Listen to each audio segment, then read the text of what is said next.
Pretestības gumijas. Pirkt vai nepirkt? Pretestības gumija ir viens no daudzpusīgākiem treniņu piedurumiem visā fitnesā. Tu vari izmantot to 3 veidos. Lai izmainītu vingrinājumu intensitāti, piemēram, izmantojot gumiju, lai atvieglotu pievilkšanos. Lai izmainītu vingrinājumu pretestības profilu, piemēram, izmantojot gumiju, lai apgrūtinātu pievilkšanos augšējo daļu, veicot pievilkšanos ar papildus svaru, vai izmantot to kā galveno pretestības avotu, piemēram, darot roku saliekšanu ar gumiju. Turklāt tas maksā praktiski neko. Pretestības gumija komplekss Temu maksā apmēram 15 eiro, kamēr Gurnation tas maksā 40 līdz 50 eiro. Abi strādā, bet Gurnation gumijas ir izgatavotas no kvalitatīvāka materiāla, tāpēc tiešām saņem to, par ko maksā. Tātad vai tās ir vērts vai nē? Lai to noskaidrot, mums ir jāpaskata gan plusi, gan mīnusi. Sāksim ar plusiem. Pirmais, tās ir lētas. Kā jau es tikko minēju, lētākās maksā apmēram 15 eiro, un viss tavu kalistēnieks ceļojuma kontekstā tas ir praktiski nekas. Otrais, tas ir viegli pārnēsājums. Tu vari paņemt līdzi pretestības gumiju komplektu pilnīgi jebkur, un tu pat to nejutīsi, jo tas sver gandrīz neko un aizņem ļoti maz vietas. Trešais, tas ļauj viegli pielāgot vingrinājumu intensitāti. Tu vari pielāgot jebkuru vingrinājumu intensitāti, vai izmainot gumijas pretestību, vai vienkārši izmantojot citu gumiju. Piemēram, ja tu taisi roku saliekšanu ar gumiju un vēlies vingrinājumu padarīt grūtāku, tur vai nu satvert gumiju zemāk, lai tā nodrošinātu lielāku pretestību, vai arī vienkārši paņemt biezāku gumiju. Bet, lai padarītu vingrinājumu vieglāk, tur darīt tieši pretējo. Tas pats attiecas uz tādiem vingrinājumiem kā planš. Lai palielinātu slodzes planšas noturēšanu ar gumiju, tur vai nu piesiet gumiju pie zemākas stieņa, lai tā nodrošina mazāku pretestību, vai arī izmantot vieglāku gumiju, bet, lai samazinātu slodzes, tur darīt tieši pretējo. Ceturtais, tas ir noderīgs iesildīšanās laikā. Ja tu trenē planš, piemēram, tur veikt priekšējos pacēlienus ar vieglu gumiju, lai sildītu planšu, izmantotos muskuļus un aizstāvus. Lielisks sākums, vai ne?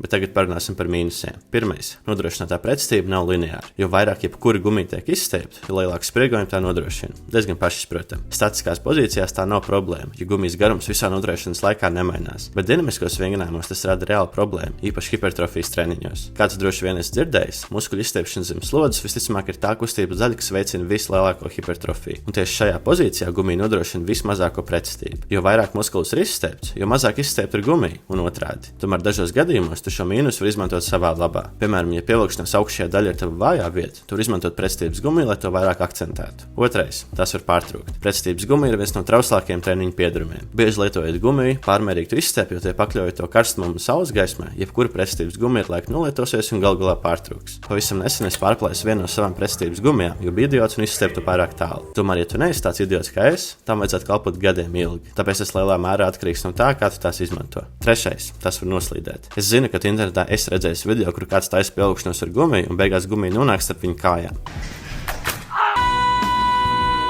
Nav patīkami, tāpēc tev ir jāpārliecinās, ka gumija nenoslīdēs un neizkastrēs tevi. Un ceturtais, ar tām ir grūti precīzi izmērīt progresu. Atšķirībā no svariem, ir grūti precīzi zināt, cik lielu pretestību tu pievieno, nomainot gumiju vai mainot to, cik tālu tā ir izstiepta. Protams, tā nav milzīga problēma, jo to nav obligāti jāzina, cik tieši lielu pretestību tu pievieno, bet salīdzinot gumijas ar svariem, tā ir diezgan liela priekšrocība svariem. Labi, tas arī viss par plusiem un mīnusiem. Tagad atbildēsim uz jautājumu, kur tu gaidīji visvairāk. Pirkt vai nepirkt? Un man atbilde ir: tas atkarīgs no tavas situācijas. Es nezinu tavu situāciju, tāpēc nevaru droši pateikt, vai tev vajadzētu vai nevajadzētu iegādāties kādu konkrētu treniņu piedurumu. Taču es varu pateikt, kam pretestības gumijas ir īpaši piemērotas. Pirmais cilvēku tips ir jebkurš, kas nodarbojas ar kalistēniku, jo tās ļoti atvieglo ķermeņa svaru vingrinājumu apgūšanu. Otrais cilvēku tips ir cilvēki, kuri daudz ceļo, jo tās ir ļoti viegli pārnēsājums un ļauj jebkurā vietā ātri izpildīt treniņu visam ķermenim. Un trešais cilvēku tips ir cilvēki, kuri trenējas mājās, jo tās mājas treniņam pievieno veselu virkni jaunu vingrinājumu. Ja tu atbilsti kaut vienai no šīm 3 kategorijām, es tev ieteiktu iegādāties pretestības gumiju komplektu. Ceru, ka tev šis video noderēja, un ja tu vēlies, lai es apskatu vēl citus treniņu piedarumus, ieraksti tos komentāros.